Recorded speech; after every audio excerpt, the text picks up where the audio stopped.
प्रायोजक राम बंधू लोणचे, आता प्रत्येक जण जिंकेल।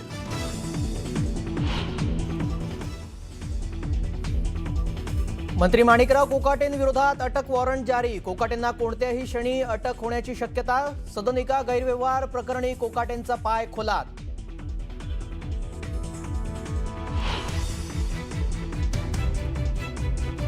माणिकराव कोकाटेंवर अटकेची टांगती तलवार कायम। न्यायालयाकडून तातडीच्या सुनावणीस नकार। 19 डिसेंबरला होणार पुढील सुनावणी।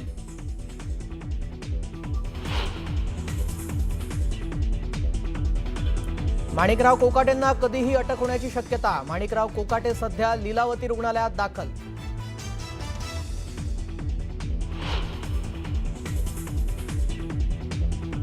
माणिकराव कोकाटेंविरोधात निकालाची प्रत मिळाल्यानंतरच कारवाई करणार। विधिमंडळातील सूत्रांची माहिती। आमदारकी रद्द करण्यासाठी कोर्टाची प्रत आवश्यक।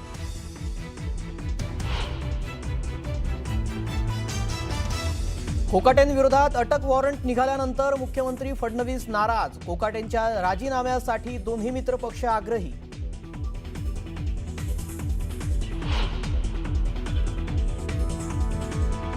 धनंजय मुंडेंनी दिल्लीत अमित शहांची भेट घेतल्याची जोरदार चर्चा। धनंजय मुंडेंची मंत्रिमंडळात वापसी होण्याची शक्यता। चर्चा, कोकाटेंचं मंत्रिपद धनंजय मुंडेंना मिळण्याची शक्यता।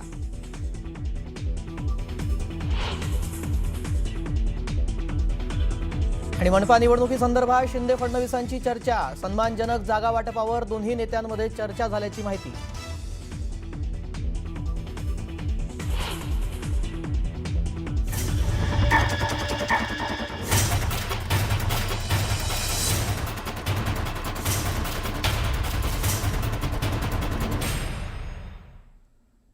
नमस्कार, मी श्रेयस पांडे। तुम्ही पाहताय न्यूज 18 लोकमत बातमीपत्रात आपलं स्वागत। मंत्री माणिकराव कोकाटे यांच्या संदर्भातली पहिलीच बातमी। मंत्री माणिकराव कोकाटेंविरोधात अटक वॉरंट जारी करण्यात आलाय। कोकाटे यांना कोणत्याही क्षणी अटक होण्याची शक्यता आहे। माणिकराव कोकाटेंची आमदारकी कधी जाणार हा महत्त्वाचा सवाल या निमित्तानं उपस्थित झालेला आहे। माणिकराव कोकाटेंचं मंत्रिपद कधी जाणार याबाबत आता सवाल उपस्थित होतोय। माणिकराव कोकाटे हे लीलावती रुग्णालयामध्ये दाखल झाल्याची माहिती मिळते आहे। दरम्यान माणिकराव कोकाटे यांना हायकोर्टाकडून दिलासा मिळालेला नाही आहे, तर कोकाटे यांचा राजीनामा हा निश्चित असं सूत्रांची माहिती आहे। माणिकराव कोकाटे यांच्या अडचणी आता वाढणार असण्याची शक्यता आहे। कोकाटे राजीनामा देणार का याकडे आता लक्ष लागलेलं आहे। दोन्ही महायुतीच्या मित्रपक्षाकडून देखील आग्रह धरला जातोय की माणिकराव कोकाटे यांचा राजीनामा घ्यावा। हायकोर्टातून कोकाटे यांना दिलासा मिळणार का याकडे सगळ्यांचं लक्ष लागलेलं आहे। मात्र दिलासा न मिळाल्यास कोकाटे यांना राजीनामा द्यावा लागू शकतो अशी सूत्रांची माहिती आहे। त्यामुळे माणिकराव कोकाटे यांचा पाय आणखी खोलात गेलाय। माणिकराव कोकाटे यांना हायकोर्टाकडून दिलासा मिळालेला नाहीये, तर कोकाटे यांचा राजीनामा निश्चित असल्याची सूत्रांची माहिती आहे। कोकाटे यांचा अटक वॉरंट निघाल्यानंतर मुख्यमंत्री देवेंद्र फडणवीस हे देखील नाराज असल्याचं कळतंय। देवेंद्र फडणवीस यांनी नाराजी व्यक्त केलेली आहे। सूत्रांकडून ही माहिती मिळते आहे। माणिकराव कोकाटे यांच्या अडचणी आता वाढताना दिसत आहेत। कोकाटे राजीनामा देणार का हे पाहावं लागेल। यावर दोन्ही महायुतीचे मित्रपक्ष आग्रही असल्याचंही कळतंय। कोकाटेंविरोधातील निकालाची प्रत मिळाल्यानंतरच कारवाई करणार अशी विधिमंडळ सूत्राची खात्रीलायक माहिती समोर आली आहे। माणिकराव कोकाटेंविरोधात अटकेचे आदेश देण्यात आलेले आहेत। आता आमदारकी कधी रद्द होणार असा सवाल उपस्थित होत असताना आमदारकी रद्द करण्यासंदर्भातली ही महत्त्वाची घडामोड समोर आलेली आहे। विधिमंडळाला कोर्टाच्या आदेशाची प्रत ही हवी आहे आणि त्यानंतरच कारवाई होणार आहे आणि त्यानंतरच आमदारकी रद्द करण्यासंदर्भातली कारवाई केली जाणार।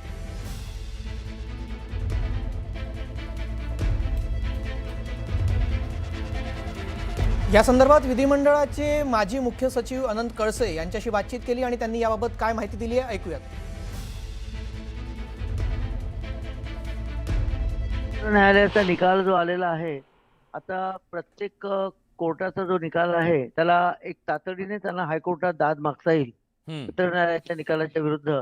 पण हे प्रकरण हायकोर्टाने दाखल करून घेतलं पाहिजे आणि त्यावर तातडीने जर स्टे मिळाला आणि मागे आता दमाने मॅडमने सांगितल्याप्रमाणे तो कन्व्हिक्शनला स्टे पाहिजे। बेल वगैरेचा प्रश्न इथे नाही, कन्व्हिक्शनला जर स्टे जर दिला हायकोर्टाने तातडीने प्रकरण दाखल करून ऐकून घेऊन दोन्ही वकिलांची बाजू वगैरे सगळं प्रोसिजर पूर्ण करून कन्व्हिक्शनला जर स्टे दिला तर त्यांचं हे सगळं थांबू शकतं।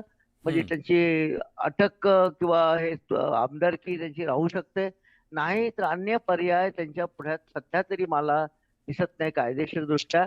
पण आता एका कमी कालावधीमध्ये हायकोर्ट दाखल करेल, त्याची सुनावणी होईल वगैरे, हे कितपत शक्य होईल हे सुद्धा आपल्याला बघणं तेवढंच इंटरेस्टिंग ठरेल. तर हा एक मार्ग त्यांच्या समोर आहे. आणि उद्या समजा हायकोर्टामध्ये त्यांना स्टे मिळाला नाही, तर पुढचा पर्याय सर्वोच्च न्यायालयाचा उपलब्ध आहे. आणि त्या दरम्यान ते नोटिफिकेशन वगैरे जे काढायचं असतं या मधल्या कालावधी वगैरे मध्ये, तर ते विधिमंडळ सचिवालयाने तातडीने त्याचं नोटिफिकेशन काढलं पाहिजे किंवा काढणं जे काही कायद्याने आवश्यक आहे ते केलं पाहिजे. कारण ते अटक वॉरंट त्यांच्या विरुद्ध निघालेलं आहे. आता ते सुद्धा अत्यंत सिरियस बाब आहे, गंभीर बाब आहे कायद्याच्या दृष्टीने. आणि त्यांना त्या दरम्यान अटकही होऊ शकेल, यात मला शंका वाटत नाही. कायदेशीर पोझिशन मी बरेचदा म्हणजे 2-3 चॅनेलवर हे क्लिअर केलेली आहे. नाही, यामध्ये लिली थॉमसचं जे प्रकरण आहे सर्वोच्च न्यायालयाचं, ते अत्यंत महत्वाचं आहे. आणि याच प्रकरणात सर्वोच्च न्यायालयाने तो निर्णय दिलेला होता. आणि त्यामुळे हे तातडीने व्हायला पाहिजे. पण हे प्रोसिजरल फॉर्मॅलिटीज ज्या आहेत त्या पूर्ण होऊन, कारण त्या आदेशाची प्रत बघितली पाहिजे, त्यामध्ये कोर्टाने काय आदेश दिले ते त्याचा अभ्यास केला पाहिजे. आणि सगळं एक त्यामध्ये काही कालावधी तर आपल्याला गव्हर्नमेंटला द्यावाच लागेल, शासनाला द्यावा लागेल हे सगळं करण्यामध्ये. पण हे रिझनेबल कालावधीमध्ये झालं पाहिजे असं मला वाटतं त्याच्यामध्ये. माननीय न्यायालयाने अतिशय स्पष्ट आदेश पारित केलेले आहेत.